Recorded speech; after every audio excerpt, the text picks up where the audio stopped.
उनसे दूर रहो। अगर एक क्लर्क का बेटा जिसके फादर 90 रुपये प्रति महीना कमाते थे, 37 रुपये लेकर बॉम्बे जा सकता है और आज अपनी 550 फिल्मों की बात कर सकता है, तो कुछ भी हो सकता है।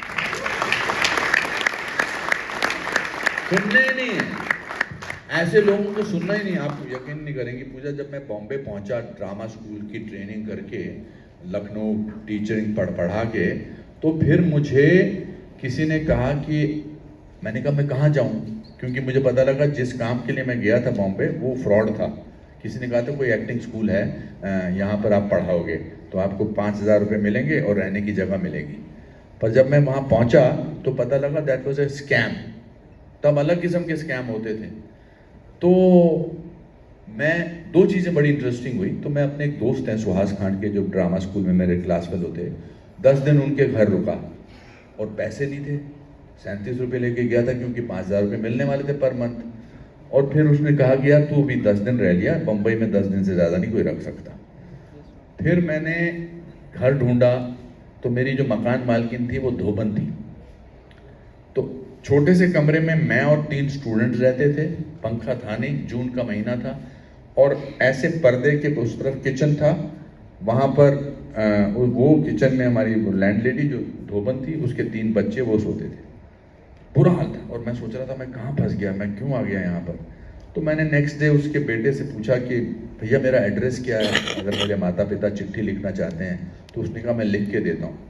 जब उसने एड्रेस दिया तो मैं मुस्कुराया पहले और फिर ज़ोर से हंसा, क्योंकि मेरा एड्रेस था, जो पहला एड्रेस मेरा मुंबई में था, वो एड्रेस था अनुपम खेर 2/15 खेरवाड़ी खेर नगर खेर रोड बांद्रा ईस्ट। हाँ, फिर मुझे किसी ने कहा कि यहाँ पर एक पैम्पोश रेस्टोरेंट है, वहाँ जाया करो, वहाँ बहुत स्ट्रगलर बैठते हैं। आपके सवाल का जवाब ये है। तो मैं वहाँ गया तो देखा कुछ अधेड़ सी उम्र के लोग बैठे हैं और बातें कर रहे हैं कि भैया जी 8 साल से स्ट्रगल कर रहा हूँ, मुझे बिल्कुल पता है कैसे करना होता है स्ट्रगल। क्या बोल रहा है ये, 8 साल से स्ट्रगल करता है। कहता सुबह मैं महबूब स्टूडियो के बाहर खड़ा था, ये बातें चल रही हैं। अच्छा, उससे पहले उन्होंने कहा कि कॉफ़ी पियोगे, तो मैंने कहा ये कॉफ़ी को कॉफ़ी बोल रहा है, मुझे नहीं पता कि कॉफ़ी कोई देसी शराब होती है। तो मैंने कहा हाँ पी लूँगा, कॉफ़ी पी लूँगा। मैंने कहा बॉम्बे में ये भी सीखना होगा कि कैसे कैसे बोलना है।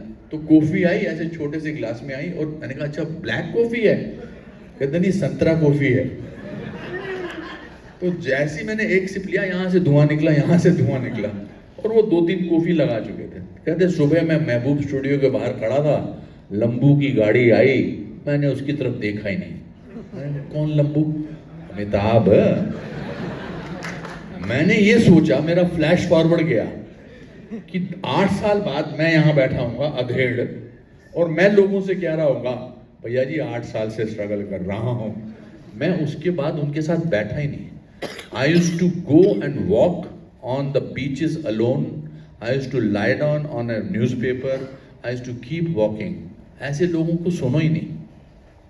क्यों बताएंगे वो आपको, और आप सुनना क्यों चाहते हैं?